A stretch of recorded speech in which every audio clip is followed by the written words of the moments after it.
Today we're going to talk about implementing curriculum adaptations for a student with special needs.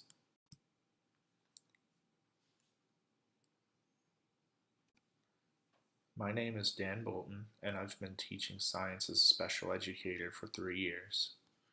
I teach for a publicly funded non-public special education school. Today we're going to answer the following questions. What is a curriculum adaptation, and how can they be used to support a student with special needs? So a curriculum adaptation helps students overcome challenges brought on by their special needs, and it includes changes to how a student learns and what they learn. Some background on this particular student includes the fact that he's a 17-year-old junior. Again, he's in a non-public setting, and he has already been identified as eligible for special education services under IDEA. He has multiple disabilities, including emotional disability, ADHD, PTSD, DMDD, and anxiety. And these disabilities really impact his ability to function socially in the school environment and to be available for instruction.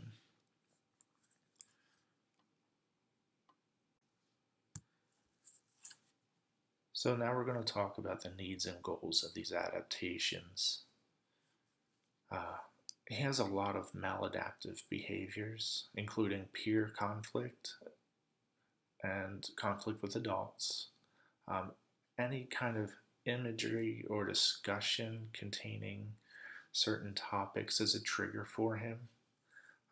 Some of the functions of his behaviors include an avoidance or escape, or are the result of conflict at home, being overwhelmed with particular assignments, or not explained and just generalized.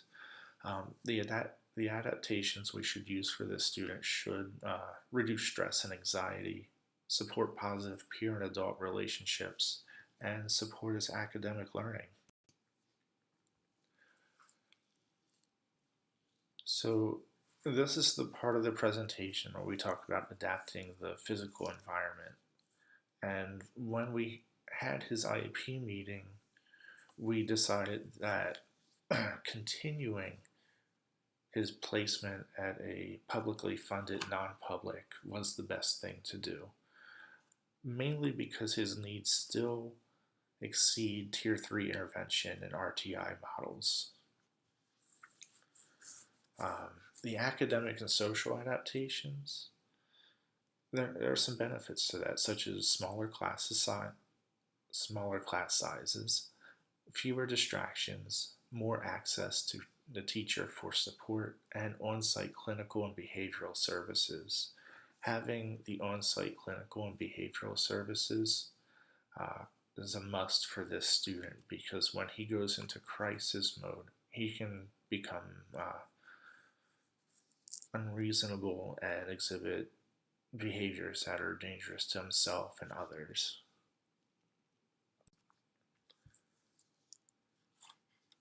So since this student has a history of aggressive and maladaptive behaviors, in the classroom it's recommended that the teacher remove any item that can be used as a weapon. Staplers, tape dispensers, scissors, all of those kinds of items need to be secured. In order to reduce his stress and anxiety, he should have access to sensory items such as a weighted blanket, therapeutic putty, or TheraBands. And they've been shown to reduce his anxiety and increase his focus. Additionally, there's a recommendation that a quiet room is available for him to take breaks. This student also benefits from visual reminders of rules and expectations. Having a poster with the class rules and daily activities on it would be great for him. he really benefits from a lot of structure in the classroom. This student also has a therapeutic behavior aid or a one-to-one support. Um, this person is responsible for monitoring his behaviors, keeping track of data, and providing some of the services outlined on his IEP, such as reminder of rules, reminder of coping strategies, and can also be helpful during crisis intervention. Um, John, he needs adults to model the behavior that he's expected to exhibit. A lot of polite speaking, using proper language, um, treating people with kindness and respect. As soon as he sees otherwise, he begins to escalate and emulate and becomes a disruption to himself and the learning environment.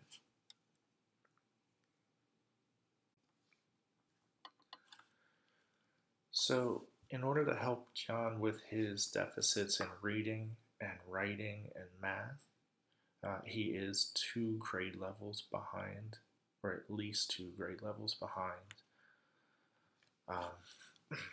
We adapt the presentation modes for him since he has trouble focusing. During instruction, it's recommended that we incorporate universal design principles, making sure to use multimodal learning. This particular student benefits from frequent changes in activities and modes of learning. It's more to keep his interest. He does need help remembering. He has problems with executive function.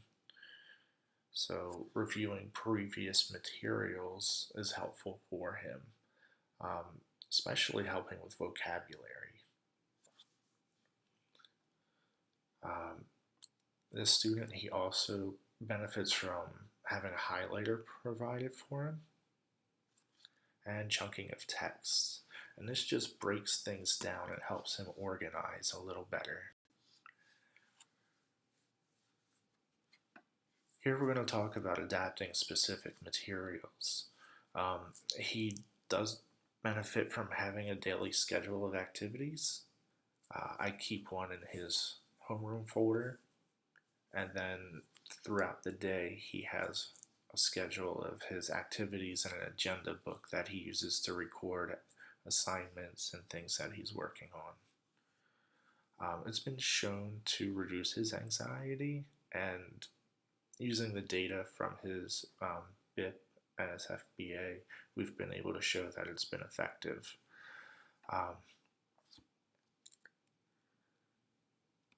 Having charts and posters, like I mentioned earlier in the room, it supports his learning. It helps him with some vocabulary, it helps him with expectations. Some of it can be instructional, some of it can just be reminders of school expectations. So another big help for this student is using graphic organizers because it supports executive function and reduces cognitive demand. Again, with the ADHD, he has problems with executive functioning. So having the graphic organizer allows him to have access to the information in the curriculum in a way that he can understand it and visually organize it.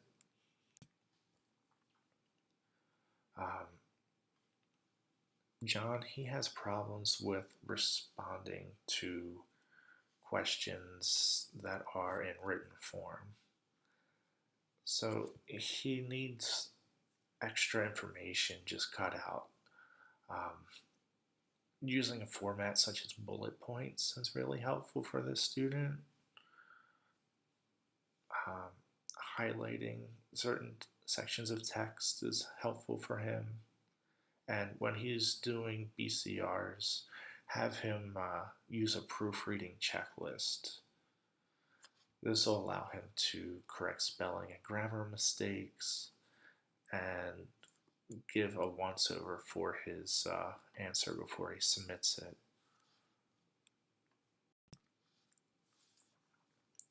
The next area that we're going to talk about adapting is the assessment. You should definitely read the full IEP and any assessment manual or guide before modifying any assessment, as it might impact the validity of the exam.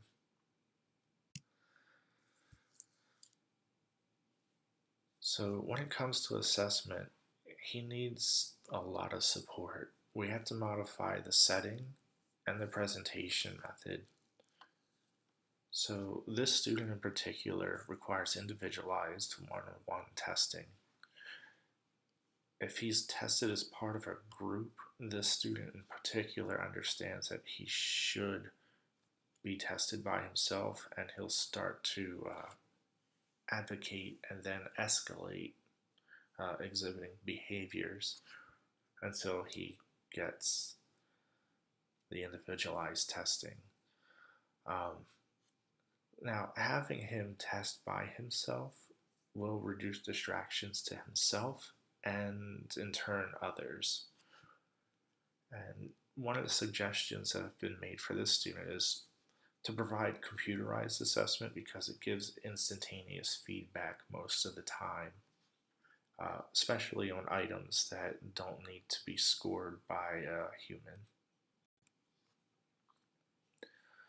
This student has extended time by 1.5 times. He has trouble writing, and this helps to reduce his anxiety. This gives him enough time to use a proofreading checklist when it's allowed. It allows for response monitoring, which is in his IEP. And this makes sure that he writes the correct answer in the correct spot. And this has been shown to improve his writing fluency and writing fluency overall, as shown by research. So the adaptations are modifications and accommodations that enable the student to access a free, appropriate public education. And the curriculum adaptation should contain research-based strategies that support development. And they should be appropriate and documented in the student's IEP or 504 where appropriate. And here are my references.